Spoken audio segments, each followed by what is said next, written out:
One of my favorite things about these movies is when it's revealed that one of the characters isn't who they seem. They were wearing a mask the whole time. It's such a cool twist, watching someone pretend to be someone they're not. But when you have to do it, yeah, not as cool. Showing up to work, pretending you're fine, hiding how you're actually feeling because you don't want to be too much. It's exhausting. Everyone deserves a safe space where they can talk about what they're struggling with without feeling like they have to manage or perform. That's why I'm really glad BetterHelp is sponsoring this video. Therapy helped me stop sprinting from my own stress. And with BetterHelp, you're matched with a licensed therapist who actually fits your needs and you can switch anytime. No impossible missions required. It's affordable, online, and backed by over 7,000 reviews and a 4.3 Trustpilot rating. BetterHelp accepts both HSA and FSA cards, making it even easier to prioritize your mental health. In 2024 alone, over 137,000 people used their HSA or FSA benefits for therapy through BetterHelp. So be sure to use yours before they expire. Click the link in the description or go to betterhelp.com/CinemaSins for 10% off your first month.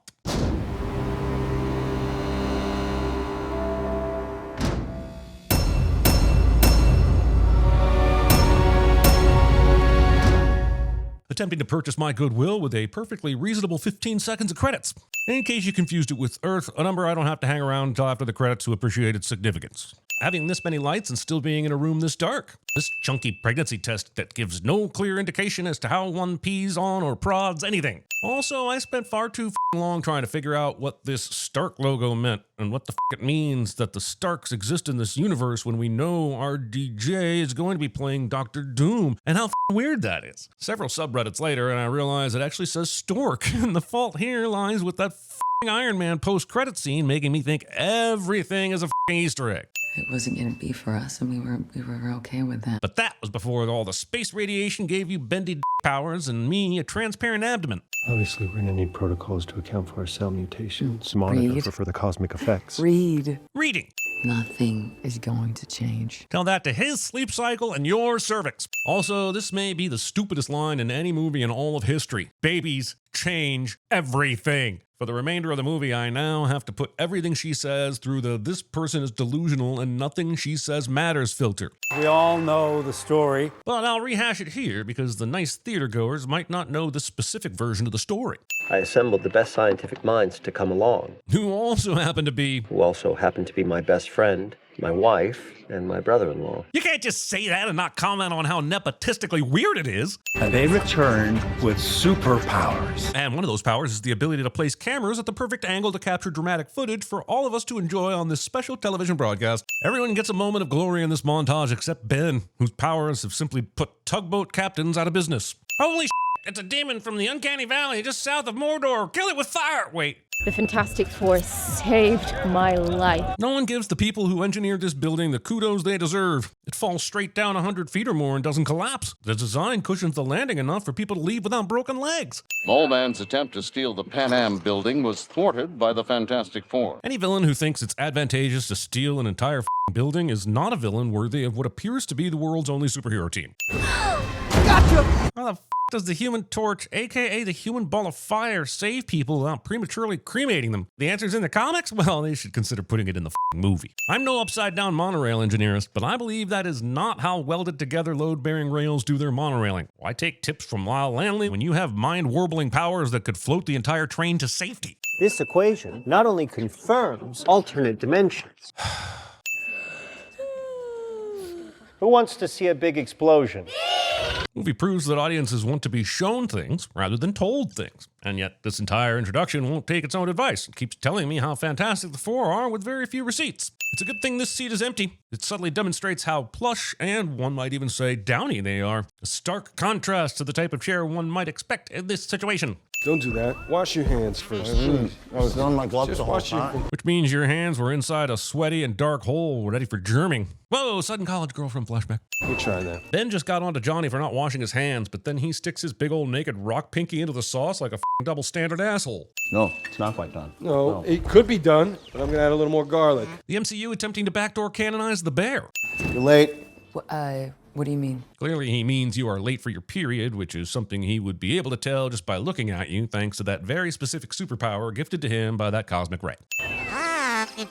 The MCU attempting to backdoor canonize Wall-E. Also, despite being the smartest man in the world, Reed has failed to create a droid that can actually talk. We're gonna be the best uncles ever. Citation needed. If you made a bet that the new Fantastic Four movie would have a baby-proofing montage in the opening 15 minutes, I'd say, well, it's your money, but that's a long shot and a pretty boring one at that. Waiting this long to install fire alarms. New deep space transmission. Shall we record and file it? Why would you ever not record that shit? Or did you just ask so we'd be impressed the recording onto vinyl?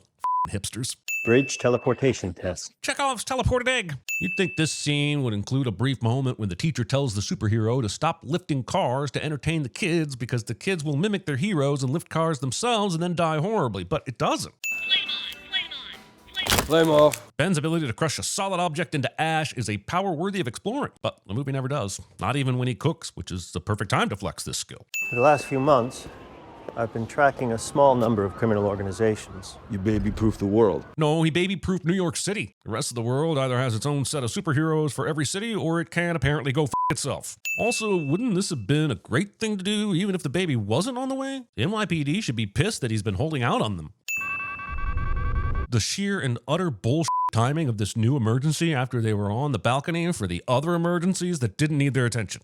Johnny, on. Johnny goes up to investigate what's lighting up the sky and then doesn't. Gets about the same view they do in the flying car and then just joins them on the ground. Our Silver Surfer glory shot reminds me that it's 2025 and we still haven't matched what T2 pulled off in 1991. Someone thought that if they made this shot look as beautiful as possible, we'd just ignore the fact that Johnny's flame powers have given him the ability to survive in space. Surely the smart guy realizes that a supercomputer setup like this is just ridiculous. It's like the Teletubbies got sober and went monotone on a submarine. How long to get Excelsior launch ready? I don't know. 20 hours. The launch window's in 16. Like I said, 16 hours. Ben pulls a Scotty instead of telling Reed how long it'll actually take in the first place. How is it that Joseph Quinn looks more like young Robert Downey Jr. than young Robert Downey Jr. does? Why is everyone so happy? They learn they're going to die. And do not tell me it's because they're religious and excited to meet God. They should be shitting bricks. Excitement? Movie refuses to show us the jet engine smoke choking the life out of every single civilian lining the edge of the water. Approaching the FTL engine. He's invented faster than light travel? And they don't have a fleet of spaceships taking advantage of this shit? Is he seriously just hoarding all the technology for when he feels like exploring space? Also, how the f do you invent faster than light engines and not artificial gravity? Kubrick had that shit nailed down in the 70s. Just jab the keyboard without thinking anyone will notice you're not pressing any buttons or making any coherent words cliché. Dropping us out of FTL! Ben decides to do this instead of using said FTL to GTFO ASAP. Sue, hide us! But only in a way that makes us still kind of visible, or else this is going to be super boring to watch. I will spare your world in exchange for the boy. Worst gender reveal ever. He possesses the power cosmic, and he will inherit this cursed throne. Fine, it looks cool to surf on lava, but she doesn't need to surf on lava. She can surf on air, probably wherever she wants. Maybe stop showing off and get up out of the tube and up in the Fantastic Birthing Squad's new birthing plan. Considering Galactus obviously wants the baby alive, this slap seems like a futile gesture that could have been better spent by actually stopping them. Surfboard, not part of the body. Using your less than 1% oxygen reserves on a quippy observation. Attached and jump! And go where? Anywhere, just jump! Do you want to warp into a wall? Because this is how you warp into a wall. Also, where the f do you think? Why not back to Earth, where all the hospitals equipped to deliver human babies are? Couldn't she have just made herself solid and traveled in the ship with them? How did the ship know to leave her behind? Creating a firing system that relies on being pulled to shoot. That's stupid. Sue, we need 30 seconds of invisibility. Can you do it? You're asking her now? Wouldn't that have been a good thing to confirm before committing to the plan? You need gravity to push. I've never given birth in space, but I'm pretty sure gravity isn't the key ingredient in pushing, sir. He's really not that smart. I could slingshot around the star. That's Trekkist. We need to get to 0.88 speed of light. That's Doc Brownist. 1, 2, 3. Push. Writer said, what if we not only sent a pregnant astronaut to space, but we had her give birth in space, but like in a black hole thing, and also while the ship falls apart? And no one said that's exactly what kids want to see, but they did it anyway. Magic powers or not, that's still a movie depicts labor as a 60-second challenging bathroom experience rather than the full day of pain that it more often is cliche. I'm pretty sure Einstein once said, space is f***ing big, yo, so it's some bullshit that there just happens to be a neutron star close enough to Earth for this plan to work without it taking hundreds of years to get home without their FTL nonsense. After a month-long return trip, the Fantastic Four are finally home. Clearly, Earth had some kind of communication with the Fantastic Four to know they were returning home. So why is everyone prematurely celebrating? Couldn't Reed have given them a heads up that Galactus is still coming? I mean, that would have been an entire month of prep time, or at the very least, a month of kiss my family goodbye time. God damn, how is Canada Dry the only ad that plays in Times Square? Why is this universe so weird? They're ready for you. Step up. Just keep it brief.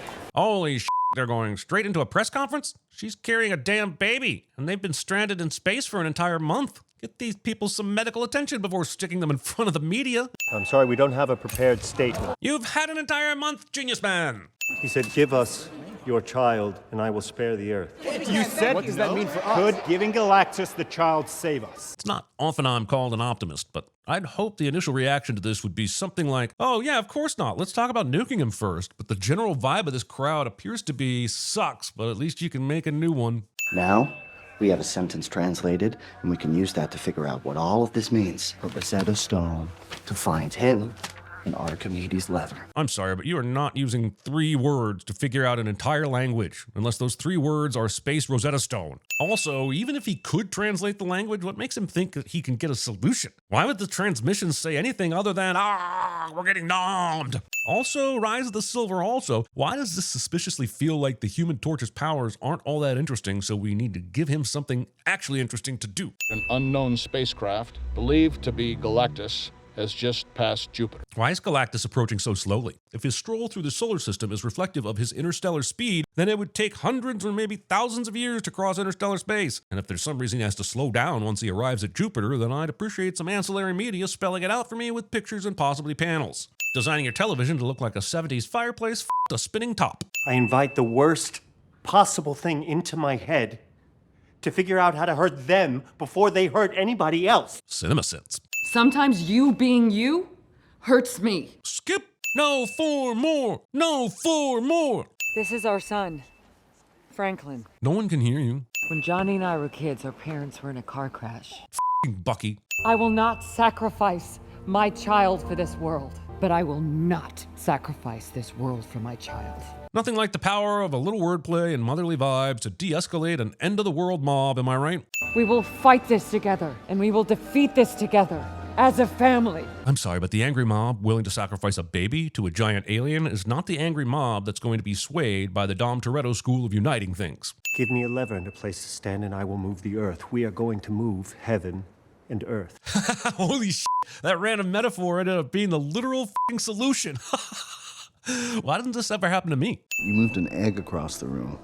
You think you can do that with a planet? We are out of options. We have to make it work. We will make it work. Believing a plan will work because you want it so very, very, really, really super bad. We've solved the physics of teleportation. The difference between a planet and an egg is only scale. I suppose the physics of transportation is a lot easier when you live in a universe of people and objects that have the same molecular composition as an uncooked egg. Capable of transporting our planet to a new solar system within a 2% margin of the inhabitable zone. 2%? That's a lot of error options for shifting an entire goddamn planet away. I guess at this point it's sort of choose your death options. On the one hand, death by Galactus. On the other hand, death by suddenly appearing in a bit of space about 2% off from the new sun, which could absolutely destroy us in a slow winter or instant summer sizzle. If you don't know what to do, pick up a shovel. Instructions unclear. Sending the rest of this while holding a shovel. If you can do something well, now you can do it for your planet. I don't think you need whoever is running CinemaSins in this universe to nitpick all the ways you're handling this project wrong or why there aren't enough lap dances happening. The worldwide energy curfew only works if everybody does their part to conserve electricity. The movie wants us to feel a sense of family as the world comes together to turn off its lights, like all the little who's in Whoville uniting to make a difference. But in reality, only a few big electric companies need to be on board for this to work. Everyone else can deal with it. There's something wrong with me. Always has been. Burdening your kid with emotional baggage that isn't theirs to contemplate, even if they're a cosmic god or whatever. I'm gonna let you tell me who you are. Do you want the kid to name himself Charizard? Because this is how you name yourself Charizard. Storing your Easter eggs on the moon instead of the fridge or the cutting room floor. In case you confused it with New York City, England, Washington, D.C., New Delhi, Los Angeles, Australia, Chicago, Estonia, Toronto, or Sydney, Brazil. This ass bended spherical screen that is absolutely warping retinas. Watching the Silver Surfer destroy these bridges made me do a deep dive into their powers. It's a long list that can be summarized as basically all the powers, meaning this is one more being in the MCU that can basically do anything and everything a movie needs them to do with no real scope of why any of it matters. She's coming for Franklin. Lock the building down! Do they not remember the multiple times that she passed through the Excelsior? How? He barely has a grasp of the English language. Ben would be excellent at why wasn't Reed doing this since. Once I translated one phrase, I pieced together enough language to understand a part of your history. You categorically did not. Few people realize that there's a direct link between unearthing deep emotions and the Bruce Almightiness of the nearest moon. Instead of moving a planet away from one giant, we move one giant away from the planet. Holy shit. Why wasn't this plan A? Given the option, not moving Earth halfway across the galaxy has got to be preferable, right? And take fewer resources to pull off. We route every power grid on the eastern seaboard through our one last bridge. Why wouldn't the Silver Surfer have started with the one right next to the Baxter building? I feel like plan B would have been a lot harder to pull off if their last remaining bridge was in inconvenient as to get to outback Australia. We can keep the portal open for... Reed should hurry up and invent a calculator. It would save him so much time on the big math stuff. You want to use the boy as bait? Vulnerable character used as bait to draw the big bad into a trap cliche. It's the only plan. Hard to take that seriously when there have been several onlys so far. Also, they've only witnessed one planet being destroyed by Galactus. So how do they know he even needs to leave the ship to destroy the planet? Why wouldn't he just send the Silver Surfer to nab Franklin? Well, I'm definitely not going to check. I'm definitely not going either. Thank you for going and checking. No one will be seated as no one goes down to check, but both thank the other for going down to check for all the witty banter sometime. I'd love to know what this wiggle in particular is doing. Hey, do we know what direction Galactus will be coming from? Since he's coming from space, my first guess would be up. We're surrounded by miles of apartment buildings. The population density of New York shouldn't have been news to them. So why didn't they start the evacuation last night when they came up with this plan? Oh, my. Very advanced. The elevator? Oh, we'll fix that. Looks like Herbie attended the R2-D2 school of slipping profanities past the MPA. Also wasting your single PG-13 on a robot. We've met Galactus. He'll eat the underpart first. I mean, not really. He'll eat the outer part of the planet, then the inner, and then the outer again. Does Reed assume that the cosmic being will save his side for last?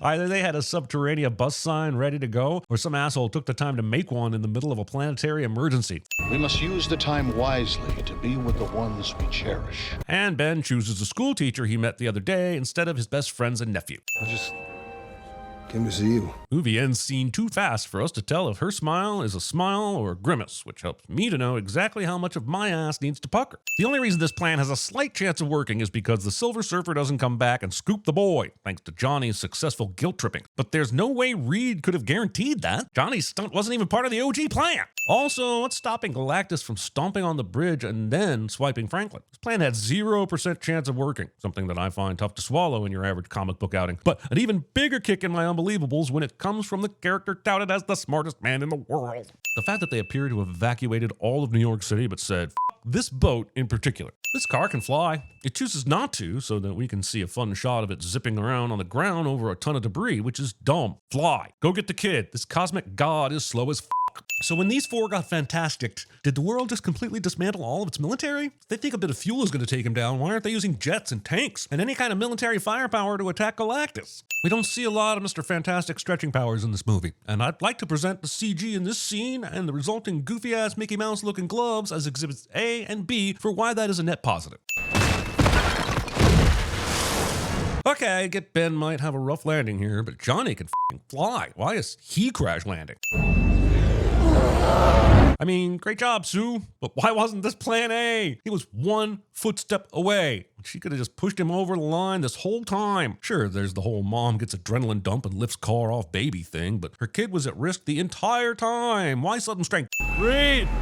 It worked! Premature collaboration. Sort of stupid to not hang out by the controls and, shut it off manually, huh? Creepy crawly CGI super god baby is creepy. It's like Pedro Pascal is holding a novelty gummy bear. Great, between new Marvel Jesus and alternate realities, I guess we really never have to worry about anyone dying in the MCU ever again. Assuming we were ever worried to begin with. He's not us. is more. That's a strange way of saying I now know what is on the other side of death, but I'm choosing not to talk about that. You can't even sit up without help. But he can resurrect his mother, so can we, the movie viewer, have guidelines about whether or not we're supposed to be excited about this kid? It's going to make that noise until you thread the belt under the chair, and then you get it through the other side. Well, I'm sure someone thinks this is hilarious. Could we entertain the idea that we maybe never need to put the baby in the superhero vehicle designed to fight bad guys? The MCU, where you die a hero or live long enough to be stunt casted as Doctor Doom, bringing a wrench to an all-in hand pile. Somebody thought this montage would sustain me through the credits, but failed to realize I would have happily had a blank screen and Michael Giacchino's score, given that it is f***ing fantastic to the power of 4. Injecting a QR code, as if anyone is sitting in the theater ready to whip out a smartphone to buy the very comics the movies do not follow.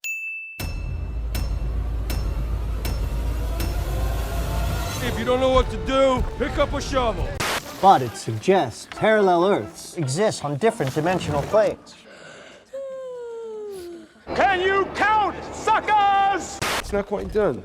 No, it's not quite. Salmon is raw, and the chicken is as dry as a f***ing camel's arsehole in a f***ing desert storm.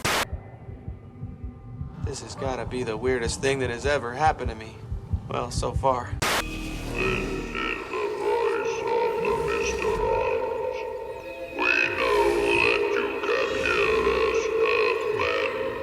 So, do you come to Milwaukee often?